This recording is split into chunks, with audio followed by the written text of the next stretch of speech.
श्री शिवाय नमस्तुभ्यम दोस्तों, मेरे चैनल में आप सभी का स्वागत है।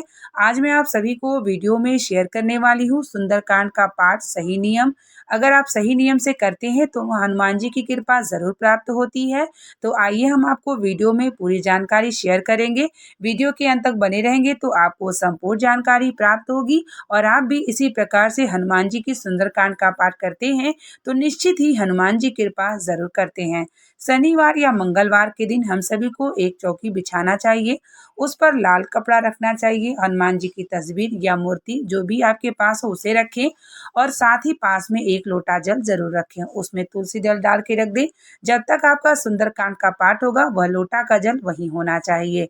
आपको सबसे पहले हनुमान जी की मूर्ति को स्नान करा लेना चाहिए शुद्ध जल से या गंगा जल से।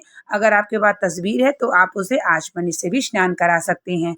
आप ये जो छोटे से हनुमान जी दिख रहे हैं, ये हनुमान जी बहुत ही बड़े चमत्कारी हैं। इसके बारे में मैं आपको किसी एक वीडियो में पूरी जानकारी दूंगी और तभी से हमारे यहाँ सुंदरकांड का पाठ जो है शुरू हो गया। हनुमान जी बड़े कृपालु होते हैं। अगर आप भक्ति भाव से उनको भजते हैं तो आपके सारे संकट जरूर समाप्त करते हैं। तो यहाँ हनुमान जी को स्नान कराने के बाद इन्हें मैं साफ स्वच्छ कपड़े से पोंछ लूंगी और फिर उसके बाद इन्हें वस्त्र धारण कराऊंगी।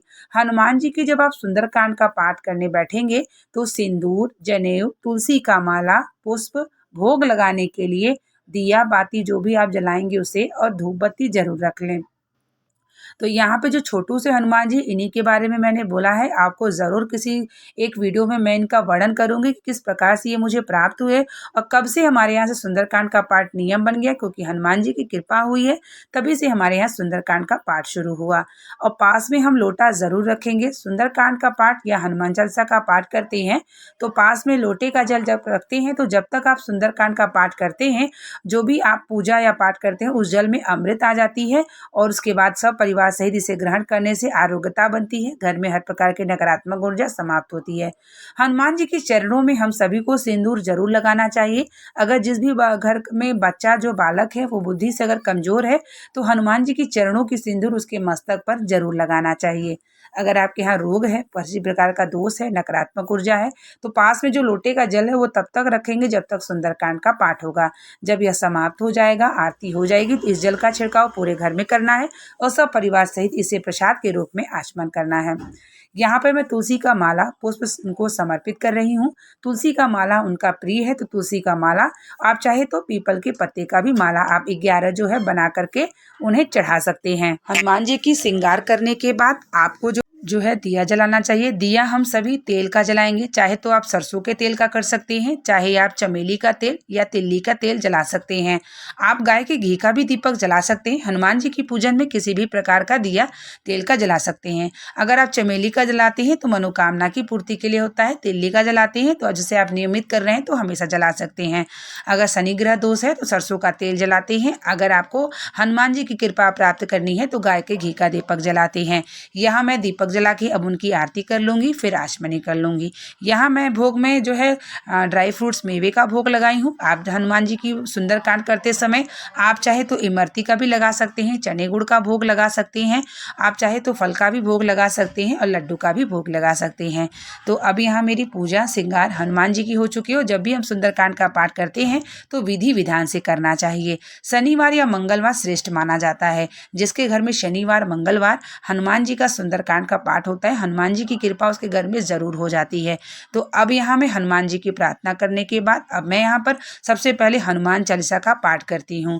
उसके बाद फिर मैं सुंदरकांड का पाठ करती हूँ। उसके बाद फिर मैं हनुमान चालीसा का पाठ करती हूँ। इससे मेरा हनुमान चालीसा का पाठ का संपूर्ण हो जाता है और इससे आपका हनुमान चालीसा का भी पाठ हो जाता है। सुंदरकांड का जब मैं पाठ करती हूँ तो 60 दोहा जरूर लगाना चाहिए। दोहा आप लगा सकते हैं, कवन सो काज कठिन जग माही, जो नहीं हो ये तात तुम पाही। ये दोहा लगाते हैं तो हनुमान जी की बल यानी शक्तियों को आप याद दिलाते हैं और इस दोहे से हनुमान जी की कृपा आपको 100% जरूर होती है।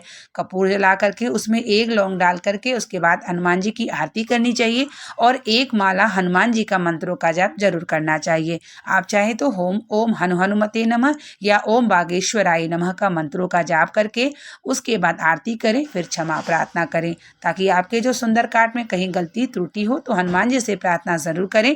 अगर आपका कोई कार्य है, कोई संकट है, कोई कष्ट है, कोई दुख है, तो सुंदरकांड पाठ करने के बाद हनुमान जी से क्षमा प्रार्थना और कृपा जरूर मांगे। फिर इस जल का छिड़काव सब परिवार सहित इस जल को ग्रहण करें। हनुमान जी की कृपा जरूर प्राप्त हो जाती है। हर मंगलवार शनिवार का नियम बना लें हनुमान जी का एक ही समय पर सुंदरकांड का पाठ करने का, तो आपके ऊपर हनुमान जी की कृपा जरूर होगी। उम्मीद करेंगे कि वीडियो आपके लिए लाभदायक हो, हनुमान जी की कृपा प्राप्त हो, यही मैं प्रार्थना करती हूँ। मिलते हैं नेक्स्ट वीडियो के साथ, तब तक के लिए आप लोगों को श्री शिवाय नमस्तुभ्यम। हर हर महादेव। जय श्री राम, जय हनुमान।